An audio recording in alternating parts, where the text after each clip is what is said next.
ബിസ്മില്ലാ അൽഹംദുലില്ലാ വസ്സലാത്തു വസ്സലാമു അലാ അഷ്റഫിൽ അംബിയാഇ വൽ മുർസലീൻ വഅലാ ആലിഹി വസഹ്ബിഹി അജ്മഈൻ അമ്മാ ബഅദ്. അല്ലാഹുമ്മ റബ്ബി ഇശ്റഹ് ലി സദ്രി വയസ്സിർ ലി അംരി വഹ്ലുൽ ഉഖ്ദതം മിൻ ലിസാനി യഫ്ഖഹു ഖൗലി. സ്നേഹം നിറഞ്ഞ വിദ്യാർത്ഥി സുഹൃത്തുക്കളെ, ഒരുപാട് നേരം ഇംഗ്ലീഷിലുള്ള സംസാരം നിങ്ങൾ കേൾക്കുകയുണ്ടായി. ഇനി അല്പം ഒരു ലാംഗ്വേജ് മാറ്റി ഒന്ന് പിടിക്കാനാണ് നമ്മൾ തീരുമാനിക്കുന്നത്. അതിനു മുമ്പ് നിങ്ങളെല്ലാവരും ഒന്ന് ഉഷാറാകണം. നിങ്ങൾ ഉഷാറല്ലേ? ഇല്ല, പോരാ. ഉഷാറല്ലേ? മാഷാ അല്ലാഹ്. ഞാൻ എഴുന്നേറ്റ് നിൽക്കാനൊന്നും പറയുന്നില്ല. നിങ്ങൾ ആ ജ്യൂസും ഇതൊക്കെ കിട്ടിയപ്പോൾ തന്നെ ഒന്നും കൂടിയും റിഫ്രഷ് ആയിട്ടുണ്ട്. ഞാൻ എൻ്റെ സ്ലൈഡിലൂടെ ഏതാനും ചില കാര്യങ്ങൾ നിങ്ങളുടെ മുമ്പിൽ അവതരിപ്പിക്കാനാണ് ഉദ്ദേശിക്കുന്നത്. എൻ്റെ വിഷയം നിങ്ങൾ മനസ്സിലാക്കിയിട്ടുണ്ടാകും. ഒന്നാമത്തെ സ്ലൈഡിൽ നിങ്ങൾ കാണുന്ന ചിത്രം ഒരു ബീച്ചിൽ ഒരു ഉമ്മയും ഉപ്പയും മകനും വൈകുന്നേരം ഒന്ന് കുളിച്ച് കളിക്കാൻ പോയതാണ്. പെട്ടെന്ന് തിരമാല വന്ന് കടലിൻ്റെ ആഴമറിയാതെ ഉപ്പ കടലേക്ക് ആഴ്ന്നിറങ്ങുകയാണ്. തൊട്ടടുത്തുള്ള ഉമ്മ ആർത്തു വിളിക്കുന്നുണ്ട്, ആരെങ്കിലും എൻ്റെ ഭർത്താവിനെ ഒന്ന് രക്ഷിക്കണേ എന്ന്. ആ ആർത്ത് വിളിക്കുന്ന സമയത്ത് തൻ്റെ ചെറിയ കുഞ്ഞ് നടന്ന് ആ കടലിലേക്ക് നീങ്ങിയിട്ടുണ്ട്. പെട്ടെന്ന് ആ കുഞ്ഞും കടലിൽ മറിഞ്ഞപ്പോൾ ഉമ്മ പെട്ടെന്ന് ആ കുഞ്ഞിൻ്റെ അടുക്കലേക്ക് പോകുന്നു. ഉമ്മക്ക് നീന്താൻ അറിയില്ല. എങ്കിലും കുഞ്ഞിനെ രക്ഷപ്പെടുത്താൻ ഉമ്മ അതിസാഹസപ്പെട്ട കുഞ്ഞിൻ്റെ അടുക്കലേക്ക് എത്തുന്നു. പക്ഷേ ആളുകൾ വന്ന് കുഞ്ഞിനെയും ആ കുഞ്ഞിൻ്റെ ഉപ്പയും രക്ഷപ്പെടുത്താൻ സാധിച്ചു. അവസാനം ആ ഉമ്മ ഈ ലോകത്തോട് വിട പറയുകയാണ്. അതേപോലെ തന്നെ നിങ്ങൾ രണ്ടാമത്തെ ഒരു സ്ലൈഡ്, ഒരു പിക്ചർ നിങ്ങൾക്ക് കാണുന്നുണ്ടാവും. ഏകദേശം 5-8 വർഷങ്ങൾക്ക് മുമ്പ് ജപ്പാനിലുണ്ടായിരുന്ന ഒരു എർത്ത്ക്വേക്ക്, ഭൂകമ്പം ഉണ്ടാവുകയും അതിനുശേഷം റെസ്ക്യൂ ടീം വന്ന് അവിടെയുള്ള ആളുകളെയെല്ലാം രക്ഷപ്പെടുത്താൻ നോക്കുന്ന സമയത്ത് ഒരു വീടിൻ്റെ അവശിഷ്ടത്തിൻ്റെ അടിയിൽ ഒരു സ്ത്രീയുടെ ഡെഡ് ബോഡിയുണ്ട്. അതൊരു പ്രത്യേക രൂപത്തിലാണ് ആ ഡെഡ് ബോഡി കിടക്കുന്നത്. എന്തോ ആ സ്ത്രീയുടെ താഴെ എന്തോ ഒന്ന് പ്രൊട്ടക്റ്റ് ചെയ്ത് കിടക്കുന്നത് പോലെ ഈ റെസ്ക്യൂ ടീമിലെ ക്യാപ്റ്റൻ ശ്രദ്ധിക്കുകയാണ്. അവർ ഓടിയെടുത്തു. ആ ഡെഡ് ബോഡി ഒന്ന് മാറ്റി നോക്കിയപ്പോൾ ചെറിയൊരു പെട്ടിയിൽ 3 വയസ്സ് പ്രായമുള്ള ഒരു കുഞ്ഞ് കരയുന്നതാണ് അദ്ദേഹത്തിന് കാണാൻ കഴിഞ്ഞത്. അദ്ദേഹം ഒന്നും കൂടി ശ്രദ്ധിച്ചു നോക്കിയപ്പോൾ ആ ബോക്സിൻ്റെ അടിയിൽ ഒരു ചെറിയൊരു പേപ്പറിൽ ഒരു എഴുത്തുണ്ട്. If you survive you must remember that I love you. ഇവിടെ ഈ 2 ഇൻസിഡൻറ്റുകളും നമ്മെ പഠിപ്പിക്കുന്നത് എൻ്റെയും നിങ്ങളുടെയും മാതാപിതാക്കൾ അവരുടെ സ്വന്തം ജീവൻ ത്യജിക്കാനും നമുക്ക് വേണ്ടി അവർ തയ്യാറാണ് എന്നുള്ളതാണ്. നമ്മുടെ ഉമ്മയും ഉപ്പയും നമ്മെ ഏറെ സ്നേഹിക്കുന്ന ആളുകളാണ്. പലപ്പോഴും നമ്മുടെ ടീച്ചേഴ്സും ഉസ്താദുമാരും എല്ലാവരും പറയുന്നൊരു കാര്യമാണ്, നിങ്ങൾ ഉപ്പ പറഞ്ഞതനുസരിക്കണം, ഉമ്മയെ നിങ്ങൾ കെയർ ചെയ്യണം എന്നൊക്കെ പല തവണ നിങ്ങൾ കേട്ട് മടുത്ത ആളുകളാണ്. എന്തിനാണ് സഹോദരങ്ങളെ നാം ഉമ്മയെയും ഉപ്പയെയും അത്രയധികം സ്നേഹിക്കേണ്ടത്? വിശുദ്ധ ഖുർആൻ സൂറത്തുൽ ലുഖ്മാനിലെ 14-ാമത്തെ ആയത്തിലൂടെ അത് നമുക്ക് പഠിപ്പിച്ചു തരുന്നുണ്ട്. വവസ്സൈനൽ ഇൻസാന ബിവാലിദൈഹി ഹമലതുഹു ഉമ്മുഹു വഹ്നൻ അലാ വഹ്ൻ വഫിസാലുഹു ഫി ആമൈൻ അനിഷ്കുർ ലി വലിവാലിദൈക ഇലയ്യൽ മസീർ എന്ന് അല്ലാഹു പറയുകയാണ്. ഇവിടെ നോക്ക്, അല്ലാഹു സുബ്ഹാനഹു വ തആല ആദ്യം പറയുകയാണ്, മനുഷ്യരോട് നാം വസിയ്യത്ത് ചെയ്തിട്ടുണ്ട്, ഉപദേശം ചെയ്തിട്ടുണ്ട്, ബിവാലിദൈ, അവരുടെ ഉമ്മയുടെയും ഉപ്പയുടെയും വിഷയത്തിൽ. നമ്മൾ ഉമ്മ പലപ്പോഴും നമ്മൾ വിളിച്ച് പറഞ്ഞിട്ടുണ്ടാവും. പലപ്പോഴൊക്കെ നമ്മൾ കുരുത്തക്കേട് കൂടുതൽ നടത്തുമ്പോൾ നമ്മുടെ ഉമ്മ ഒരു പക്ഷേ നമ്മോട് പറഞ്ഞിട്ടുണ്ടാകും, 9 മാസവും ബാക്കി 10 ദിവസവും നിന്നെ എൻ്റെ ഗർഭത്തിൽ ചുമന്നവളാണ് ഞാനെന്ന് പലപ്പോഴും പറയും. അപ്പം നമ്മുടെ റിപ്ലൈ എന്താ? ഇത് കുറേ കേട്ടതാണ് അല്ലേ? നമ്മൾ എന്തെങ്കിലും ഒരു പ്രശ്നം ഉണ്ടാക്കി കഴിഞ്ഞാൽ ഉമ്മ പഴയ സ്റ്റോറി എടുത്ത് പറയും, അതിൽപ്പെട്ടതാണ് എന്നൊക്കെ നമ്മൾ പറയാറുണ്ട്. പക്ഷേ ആ ഗർഭം ധരിച്ച ഒരു സ്ത്രീ, പ്രത്യേകിച്ച് നമ്മുടെ സിസ്റ്റേഴ്സ് നമ്മുടെ വീട്ടിൽ ഗർഭമുണ്ടായിക്കഴിഞ്ഞ് നമ്മുടെ വീട്ടിൽ വന്നു കഴിഞ്ഞാൽ അവർക്ക് നേരെ ചൊവ്വെ ഒന്ന് ഇരിക്കാനും കിടക്കാനും തിരിയാനും നടക്കാനും ഒന്നും അവർക്ക് സാധിക്കാറില്ല. 3 മാസം പ്രായമാകുമ്പോൾ, ഗർഭത്തിൽ 3 മാസം പ്രായമുള്ള കുഞ്ഞുണ്ടാകുമ്പോൾ ഒരു ചെറിയ സ്മെല്ല് പോലും അവർക്ക് അത് ആസ്വദിക്കാനോ ആ സ്മെല്ലിനോട് പ്രത്യേക തരത്തിലുള്ള വെറുപ്പുണ്ടാകും. നമ്മുടെ വീട്ടിൻ്റെ കിച്ചണിൽ നല്ല സ്വാദിഷ്ടമായ ഭക്ഷണം ഉണ്ടാക്കിയിട്ടുണ്ടാവും, അതിൻ്റെ സ്മെല്ല് അവർക്ക് സഹിക്കാൻ കഴിയുകയില്ല. ഇങ്ങനെ ഒരുപാട് പ്രയാസങ്ങൾ സഹിച്ച് നമ്മെ പെറ്റ് പോറ്റിയവരാണ് നമ്മുടെ ഉമ്മ. നിങ്ങൾ നോക്ക്, ഒരു സഹോദരൻ തൻ്റെ ഒരനുഭവം പങ്കിടുകയാണ്. അദ്ദേഹം തൻ്റെ ജോലി കഴിഞ്ഞ് തൻ്റെ വീട്ടിലേക്ക് വന്ന് ഗർഭിണിയായ തൻ്റെ ഭാര്യയോട് അല്പം ഭക്ഷണം വിളമ്പാൻ പറയുന്നു. ഭക്ഷണം കഴിച്ചതിന് ശേഷം അവർ രണ്ടുപേരും രാത്രി ഉറങ്ങാൻ പോവുകയാണ്. ആ ഭാര്യ ചെരിഞ്ഞു കിടന്ന് ഉറങ്ങുന്ന സമയം പെട്ടെന്ന് ഒരു തേങ്ങൽ ഇദ്ദേഹത്തിന് അനുഭവപ്പെടുകയാണ്. അദ്ദേഹം ചോദിച്ചു, എന്താണ് നിനക്ക് സംഭവിച്ചത്? ആ ഭാര്യ പറയുകയാണ്, എൻ്റെ വയറ്റിൽ കുഞ്ഞ് വല്ലാതെ ഇളകുന്നുണ്ട്, എനിക്ക് സഹിക്കാൻ കഴിയുന്നില്ല, സഹിക്കാൻ കഴിയാത്ത വേദന എനിക്ക് അനുഭവപ്പെടുന്നുണ്ട്. ആ സമയത്ത് അദ്ദേഹം പറയുകയാണ്, നമ്മുടെ കുഞ്ഞല്ലേ, നമ്മുടെ മക്കളല്ലേ, നമ്മുടെ മകനല്ലേ, നീ ഒന്ന് സഹിക്ക്, നീ ക്ഷമിക്ക് എന്ന് പറയുന്നു. ഇങ്ങനെ ഏകദേശം നിങ്ങളുടെ പ്രായം ഒരു 15ഓ 16ഓ വയസ്സാണ് എങ്കിൽ 15 കൊല്ലം മുമ്പ്, ആ 15ഉം 7 മാസം മുമ്പ് ഇതുപോലെ നിങ്ങളുടെ ഉപ്പയും ഉമ്മയും ഇതേ വാക്ക് പറഞ്ഞിട്ടുണ്ടാകും. അത് നമ്മുടെ മകനല്ലേ, നമ്മുടെ മകളല്ലേ, ഒന്ന് സഹിക്ക്, ക്ഷമിക്ക് എന്ന് നിങ്ങളുടെ ഉപ്പ നിങ്ങളുടെ ഉമ്മയോട് പറഞ്ഞിട്ടുണ്ടാകും കൂട്ടുകാരെ. അതുകൊണ്ട് ആ ഉമ്മയെ കെയർ ചെയ്യേണ്ടത്, അവർക്ക് വേണ്ടത് ചെയ്തു കൊടുക്കേണ്ടത് നമ്മുടെ ദൗത്യമാണ്, നമ്മുടെ ബാധ്യതയാണ്.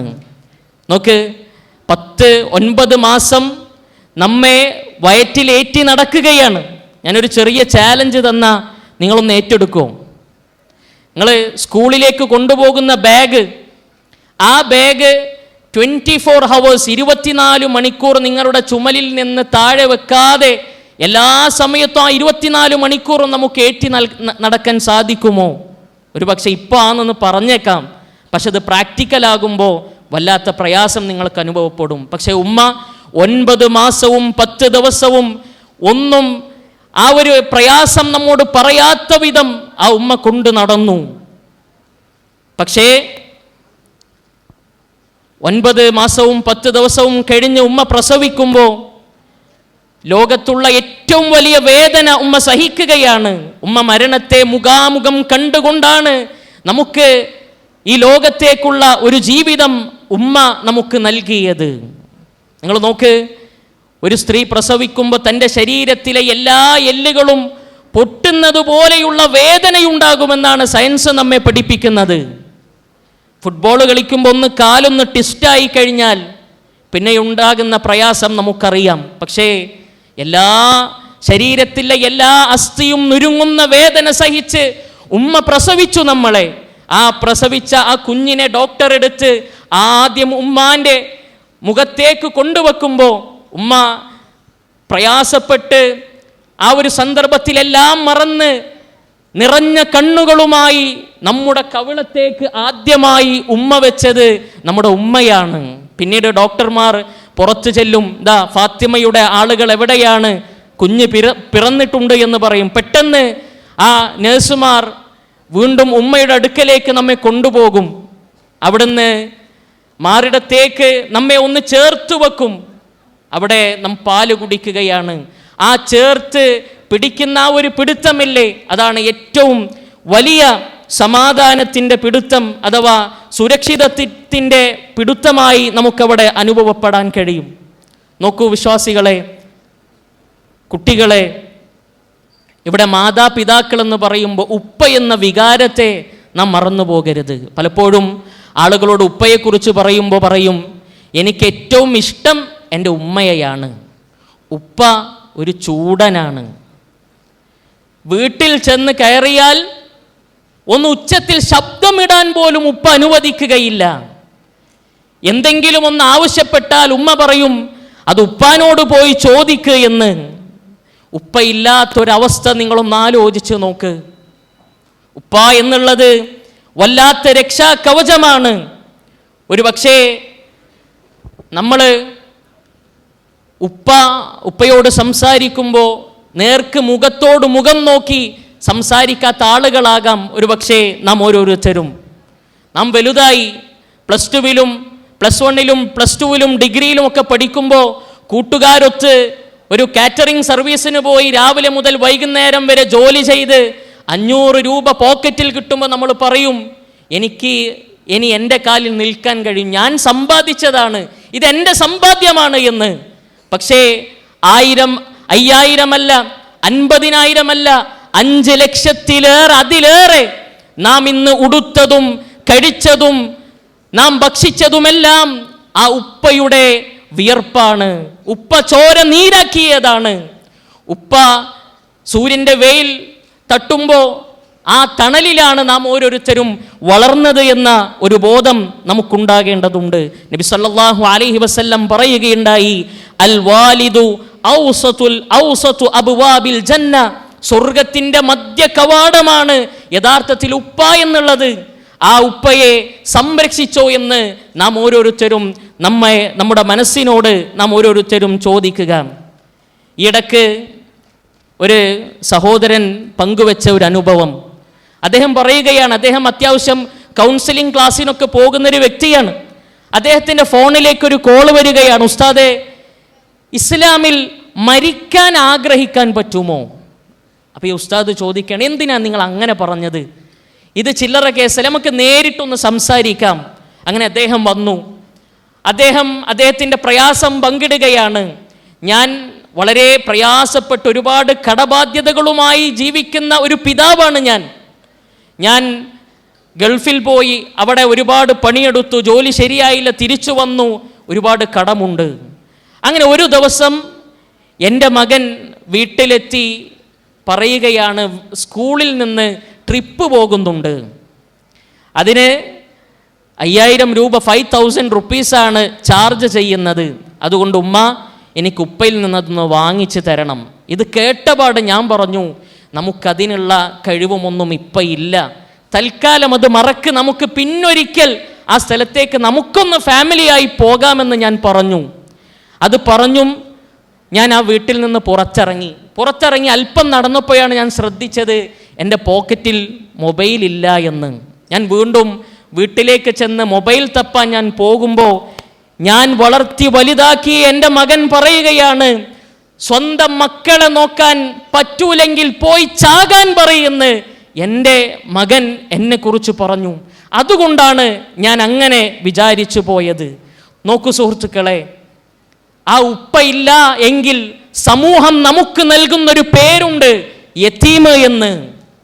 ഇന്ന് നമ്മുടെ വീട്ടിൽ നമുക്ക് ഉപ്പയുണ്ട്, പക്ഷേ ആ ഉപ്പ ഇല്ലാത്തൊരു ദിവസം നമ്മുടെ ഉപ്പാനെ കൊണ്ട് കഴിയുന്നത് മാക്സിമം നമുക്ക് നൽകുന്നുണ്ട്. അതിനൊരു ഉദാഹരണമാണ്, നിങ്ങൾ എപ്പോഴെങ്കിലും നിങ്ങൾ ഉപ്പയുമായി അല്ലെങ്കിൽ ഫാമിലിയുമായി ഔട്ടിങ്ങിന് പോയിട്ടുണ്ടാകാം അല്ലേ? ഒരു റെസ്റ്റോറൻറ്റിൽ പോയിട്ടുണ്ടാകും. അവിടെ സുഭിക്ഷമായ ഭക്ഷണത്തിൻ്റെ മെനു കാണുമ്പോൾ നല്ല സ്വാദിഷ്ടമുള്ള വലിയ റേറ്റുള്ള വസ്തുക്കളെല്ലാം നാം ഓർഡർ ചെയ്യും. അപ്പോൾ നമ്മുടെ ഉപ്പയെ നിങ്ങൾ ശ്രദ്ധിച്ചിട്ടുണ്ടോ? ഉപ്പ പലപ്പോഴും ചായയിൽ അത് ഒതുക്കും. ഉപ്പാക്കറിയാം ഉപ്പാന്റെ പോക്കറ്റിലെ പേഴ്സിന്റെ കനം എത്രയുണ്ട് എന്ന് ഉപ്പാക്ക് കൃത്യമായി അറിയാം. അതുകൊണ്ട് ഉപ്പയെല്ലാം അഡ്ജസ്റ്റ് ചെയ്യും. ആ ഉപ്പയെയും ഉമ്മയെയും ഒരിക്കലും നാം വെറുപ്പിക്കാൻ പാടില്ല, ചേർത്ത് വെക്കണം. അതുകൊണ്ട് ഞാൻ ഇനി പറയാൻ പോകുന്ന 4 പോയിന്റുകളുണ്ട്. നിങ്ങളുടെ നോട്ടിൽ അത് നിങ്ങൾ എഴുതണം. 4A, 4 എകളാണ് ഞാൻ നിങ്ങളുടെ മുമ്പിൽ വെക്കാൻ പോകുന്നത്. അതിൽ ഒന്നാമത്തെ എ, അഫെക്ഷൻ. ഉപ്പാനോടും ഉമ്മാക്കും ഒരു ഫീലിംഗ് നമുക്ക് കൊടുക്കാൻ കഴിയണം. ഉപ്പ നിങ്ങളും ഉമ്മ നിങ്ങളും ഉപ്പയും ഇല്ല എങ്കിൽ ഞാൻ ഒന്നുമല്ല. നിങ്ങളാണ് എനിക്ക് ജന്മം നൽകിയത്, നിങ്ങളാണ് എന്നെ ഇത്രയും വലുതാക്കിയത് എന്ന് ഉപ്പയെക്കുറിച്ചും ഉമ്മയെക്കുറിച്ചും നിരന്തരം പറയാൻ നമുക്ക് കഴിയണം. ഞാൻ പെട്ടെന്ന് പറഞ്ഞു പോവുകയാണ്. രണ്ടാമത്തെ അറ്റൻഷൻ.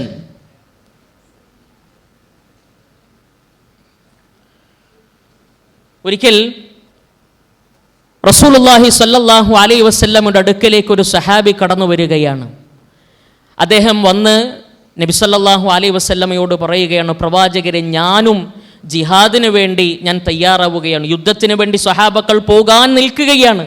ആ സമയത്താണ് ഈ സഹാബി പറയുന്നത്, ഞാനുമുണ്ട്. ആ സമയത്ത് നബി സല്ലല്ലാഹു അലൈഹി വസല്ലം ചോദിക്കുന്നുണ്ട്, അഹയ്യുൻ വാലിദാക്, നിന്റെ ഉപ്പയും ഉമ്മയും ജീവിച്ചിരിപ്പുണ്ടോ? സഹാബി പറഞ്ഞു, നഅം, അതേ പ്രവാചകരെ, ജീവിച്ചിട്ടുണ്ട്. അതുകൊണ്ട് ഫഫീഹിമാ ഫജാഹിദ്, അതുകൊണ്ട് നീ ജിഹാദ് ചെയ്യേണ്ടത് നിന്റെ ഉമ്മയുടെയും ഉപ്പയുടെയും വിഷയത്തിലാണ്. അഥവാ അവരെ നീ നല്ല രീതിയിൽ നീ അവരെ ശ്രദ്ധിക്കണം, അവർക്ക് വേണ്ടതെല്ലാം നീ ചെയ്തു കൊടുക്കണമെന്ന്. നമ്മുടെ ഉപ്പയെയും ഉമ്മയെയും ശ്രദ്ധിക്കാറുണ്ടോ? എങ്ങനെയാണ് നാം ശ്രദ്ധിക്കേണ്ടത്? പലപ്പോഴും നമ്മുടെ ഉപ്പയ്ക്ക് അല്ലെങ്കിൽ നമ്മുടെ ഉമ്മക്കൊക്കെ ഡിസ്കിൻ്റെ ചില പ്രയാസങ്ങളൊക്കെ ഉണ്ടാവും. ശരീരത്തിൽ പലതരത്തിലുള്ള രോഗങ്ങളും പ്രയാസങ്ങളൊക്കെ ഉണ്ടാവും. അവർ മെഡിസിൻ ഉപയോഗിക്കുന്ന രക്ഷിതാക്കളാകാം ഭൂരിഭാഗവും. നമ്മൾ ചോദിക്കണം, ഉപ്പ ഉമ്മ ആ മെഡിസിൻ കഴിഞ്ഞാലൊന്ന് പറയണേ, ഞാൻ അടുത്തുള്ള മെഡിക്കൽ ഷോപ്പ് പോയി ഞാൻ വാങ്ങിത്തരാം എന്നുള്ള ഒരു ശ്രദ്ധ, ഒരു കെയർ നമുക്ക് നമ്മുടെ ഉപ്പയെയും ഉമ്മയെയും നമുക്ക് ശ്രദ്ധിക്കാൻ കഴിയണം. നമ്മൾ ഒരു ദിവസം പെട്ടെന്ന് രാവിലെ സ്കൂളിലേക്ക് കോളേജിലേക്ക് പോകാൻ തയ്യാറെടുത്ത് കുളിച്ച് വൃത്തിയായി വന്നപ്പോൾ നമ്മുടെ ഡൈനിങ് ടേബിൾ കാലിയായി കിടക്കുന്നു. സാധാരണ സ്വാദിഷ്ടമായ ഭക്ഷണം നിറഞ്ഞു നിൽക്കുന്ന ടേബിളാണ്. അപ്പോഴാണ് നമ്മുടെ ശ്രദ്ധയിൽപ്പെട്ടത് ഉമ്മ സുഖമില്ലാതെ റൂമിൽ കിടക്കുകയാണ്. നാം ചെല്ലണം, ഉമ്മാൻ്റെ തലയിൽ നമ്മുടെ കൈകൾ പായിച്ചുകൊണ്ട് ഉമ്മയോട് പറയണം, ഉമ്മ എന്താണ് നിങ്ങൾക്ക്? സാരമില്ല, ഞാൻ അടുത്ത ഹോട്ടലിൽ നിന്ന് ഭക്ഷണം കഴിക്കാം, നിങ്ങൾക്ക് എന്താണ് വേണ്ടത്, ഞാൻ കൊടുന്നു തരാം എന്ന് പറയാൻ നമുക്ക് സാധിക്കേണ്ടതുണ്ട്. ഉപ്പ ജോലി കഴിഞ്ഞ് ടെൻഷൻ അടിച്ച് വീട്ടിലേക്ക് വരുമ്പോൾ ഉപ്പയുടെ അടുത്തൊന്നിരുന്ന് ഉപ്പയെ ചേർത്ത് പിടിച്ച്, എന്താണ് ഉപ്പ ഇത്ര വല്ലാതെ നിങ്ങൾ ചിന്തിക്കുന്നത്? അല്പം വെള്ളം കൊടുത്ത് കാലൊന്ന് മസാജ് ചെയ്ത് ഉപ്പയെ സമാധാനിപ്പിക്കുന്ന മക്കളായി നമുക്ക് മാറണം. പക്ഷേ പലപ്പോഴും നമ്മൾ കൂടുതൽ അറ്റൻഷൻ, ശ്രദ്ധ നൽകിയത് ആർക്കാണ്? നമ്മുടെ ഫ്രണ്ട്സുകൾക്കാണ് അല്ലേ? നമ്മുടെ ഫ്രണ്ട്സ് എന്തെങ്കിലും പറഞ്ഞാൽ അത് അതുപോലെ ചെയ്തിരിക്കണം, അല്ലെങ്കിൽ ടെൻഷനാണ്.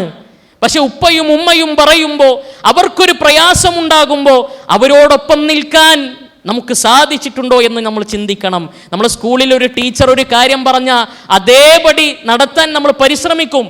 പക്ഷെ ഏറെ ശ്രദ്ധിക്കേണ്ടത് നമ്മുടെ ഉപ്പയെയും ഉമ്മയെയുമാണ് എന്ന് ഞാൻ ഓർമ്മപ്പെടുത്തുകയാണ്. നാം മാറണം. എല്ലാ ഉപ്പയും ഉമ്മയും നാം ഇടപെടുന്ന എല്ലാ മേഖലകളിലും അവർ ശ്രദ്ധിക്കാൻ നമുക്ക് സാധിക്കേണ്ടതുണ്ട്. മൂന്നാമത്തെ എ എന്നുള്ളത് അപ്രിസിയേഷൻ. നിങ്ങൾ കാണുന്നുണ്ടാകും.